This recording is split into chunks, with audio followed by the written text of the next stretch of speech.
Hello বন্ধুরা, প্রথমে এই ভিডিওটা দেখি, তারপর এই ভিডিওর ফানি কমেন্টগুলো পড়বো।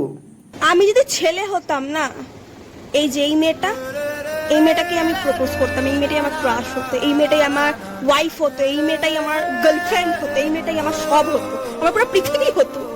खराब शुरू करते हैं बिना किसी बकचोदी। বোন, তাহলে তুমিও আমাদের মতো হিলাতে।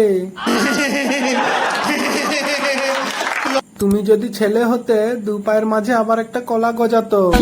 हरामी हो बेटा। দাঁড়িয়ে মুততে পারতিস। अरे कहना क्या चाहते हो? দয়া করে গাঁজা খেয়ে কন্টেন্ট বানাতে আসবেন না। নিজে নিজে বাচ্চা তৈরি করো দিদি। बहुत तेज हो रहा है, बहुत तेज हो रहा है। আমি যদি সাবান হতাম, কোথায় কোথায় লাগাতে তুমি?